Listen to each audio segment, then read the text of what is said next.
Oh hey, let's play a game of Spot the Difference. Right here is footage of Bonelab from 3 years ago, and over here is footage of Bonelab from now. Could you spot the difference? Because I sure as heck cannot. But with mods, we can take the game from boring and stupid to... Okay, so here is the game plan. I have 3 of the highest rated mods on mod.io, and we're gonna play through them from lowest rated all the way to the highest. And after each mod, I'm gonna give a rating to tell you if they're worth playing or if they're not. Here I am in the first mod, and already it looks like I'm spawning in with a gun and a knife. So this map was called Stairway, and it had a 97% high rating on mod.io, but besides that, I was walking into this completely blind. Pet Glimbo? I want one of those. Very quickly, I was getting a little worried that the map was going to get kind of boring, but then I found my first puzzle, and see if you can solve it with me. 2 out of 5. I don't know what that's supposed to mean. Gun here, complete the puzzle. Oh man, that looks fun. Okay. There's 3 chairs. Oh, wait a minute. 1, 2. Oh, it's those ones, I bet. Ha! I'm a friggin' genius. Climb for cake.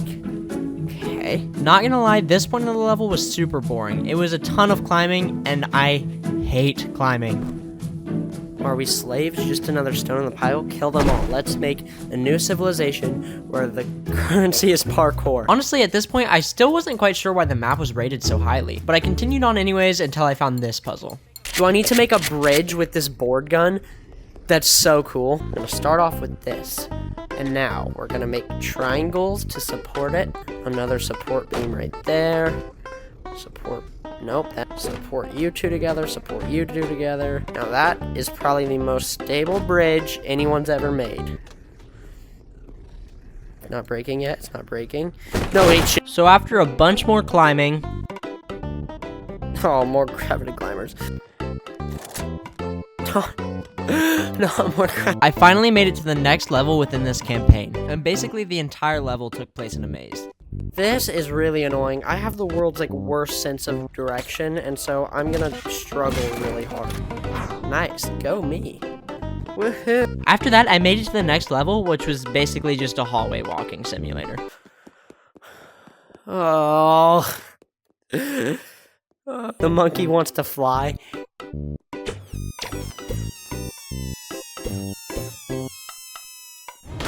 That's so funny. That's so good. Ow, dang. At this point, I was kind of flying through the levels, but I'm not gonna lie, I was getting a little bored. Okay, this one's called Departure. I'm guessing, since this one's called Departure, this is the last level. We're really hoping that. More gravity climbers.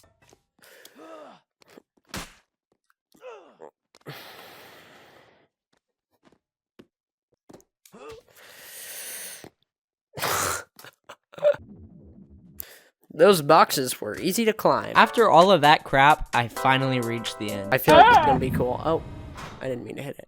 That's cool to look at. Don't know what that black hole is, or what I just did. Oh. I guess that was the end of the level, but luckily, the next map has a way crazier ending. Okay, I really enjoyed that map. The puzzles were super cool, and I felt like there was a good bit of variation from the beginning to the end. It didn't feel like it was the same thing the entire way through. I will say, though, towards the end, I think it did get a little bit boring, and it didn't look quite as good as a professional stress level 0 campaign. But all in all, I thought this map was great. I'm gonna give it a 7 out of 10. That last campaign was cool, but literally nothing could have prepared me for this next campaign. I kind of feel like this isn't actually loading.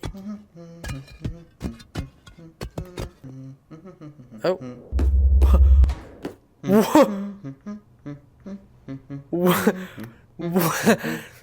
What? Ah, you're here early.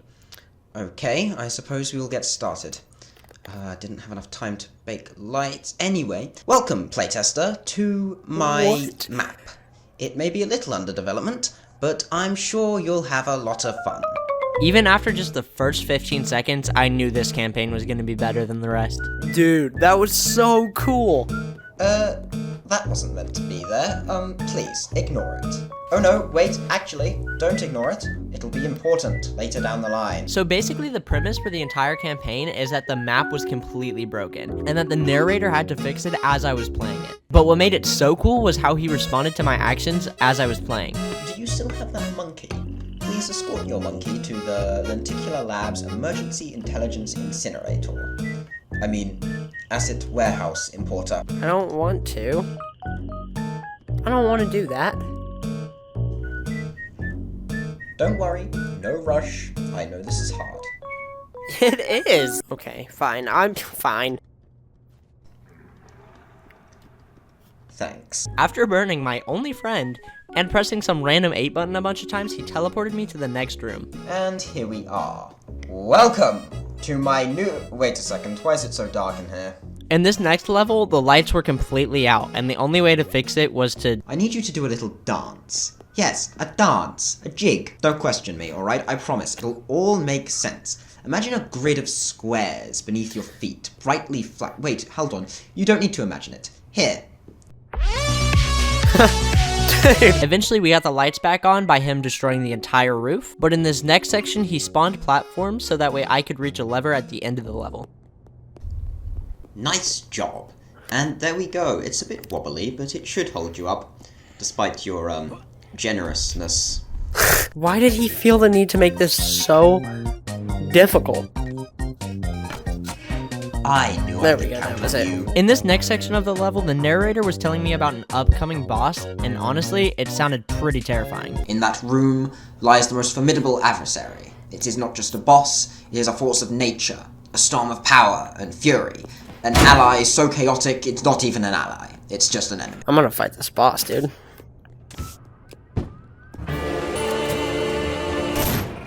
Oh, well that was easy. After the boss battle of a lifetime, I had to go collect objects across the room and put them in the incinerator. And after burning my last object, this happened. Don't press that, please. It'll delete all my hard work. The stuff I worked hard for. How would you like it if someone walked into your house and... Wow.